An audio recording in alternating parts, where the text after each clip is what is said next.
L'année 2020 a été naturellement catastrophique puisque nos activités, notamment à Aix-les-Bains, a baissé de 66%. Donc 66% de curistes en moins et globalement l'activité 66% en moins. Donc ça veut dire qu'on sort de lourdes pertes alors que les années précédentes on était bien sûr bénéficiaires. Donc le problème c'est qu'en 2021 on n'est toujours pas sorti de cette crise sanitaire et que la situation devient de plus en plus tendue dans la mesure où une entreprise comme la nôtre ne sera pas en capacité de poursuivre sans activité pendant encore des mois. Donc on a entrepris un certain nombre de démarches justement pour avoir une aide directe. On n'a aucune visibilité puisque nous sommes fermés dans le cadre d'une fermeture administrative et nous devons attendre, j'ai envie de dire, l'ordre de réouvrir. Et pour l'instant, aucune date ne se profile. Alors nous, au niveau d'Aix-les-Bains, on a décidé quand même de prévoir, j'ai dû prévoir, hein. Donc c'est juste une estimation, une date pour le 5 avril, de façon à ce que nos clients, nos curistes puissent s'organiser. Voilà, on espère pouvoir tenir cette date. Sur la Savoie, nous avons Aix-les-Bains. Dans la région, nous avons également Montbrun-les-Bains et Thonon-les-Bains. Alors, si on revient au terme d'Aix-les-Bains, c'est de loin des plus gros établissements de France. Nous avons 240 salariés, ce qu'on appelle en équivalent temps plein.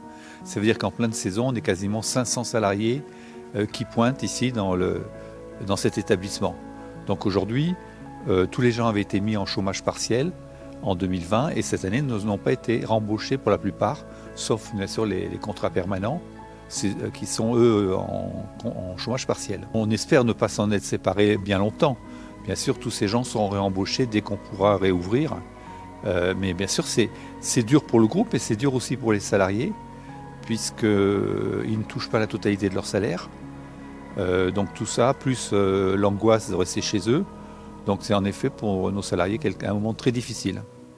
Alors aujourd'hui, le groupe Valvital est solidaire, j'ai envie de dire, de la profession.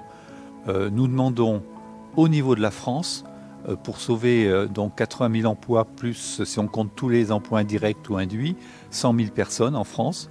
Et nous avons actuellement des démarches auprès du Bercy, exactement le ministre des PME, de façon à avoir une aide de 82 millions d'euros qui permettrait de sauver la filière thermale. Sinon, c'est une filière qui risque en France de s'arrêter, faute d'avoir la capacité de poursuivre. Et bien, cette aide directe, on ne l'a pas pour l'instant. Par contre, bien sûr, comme beaucoup d'entreprises, on a pu bénéficier du chômage partiel, heureusement, et on a pu, au niveau du groupe Valvital, utiliser ce qu'on appelle le prêt garanti par l'État, les PGE. Donc on a levé un capital de façon à pouvoir poursuivre jusqu'à aujourd'hui. Tout à fait. On a démontré à Aix-les-Bains que notre fléchage, nos gestes barrières étaient parfaitement efficaces, puisque naturellement on n'a eu aucune circulation du virus à l'intérieur des thermes. Mais j'ai envie de dire, pas uniquement à Aix-les-Bains, dans toute la France, il y a une centaine d'établissements thermaux, aucun n'a eu de cluster par exemple, et donc toutes les mesures barrières qui sont drastiques ont été naturellement respectées et ont donné des résultats. Donc aujourd'hui, on n'est pas dans la situation d'autres professions où il faut enlever le masque.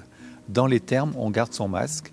On a naturellement tout ce qu'il faut, notamment, vous l'avez souligné, le fléchage, donc la circulation qui est dans un sens unique, de façon à... Et de fait, ça a marché. C'est ça pour ça, on espère quand même qu'on nous donne bientôt une date pour réouvrir.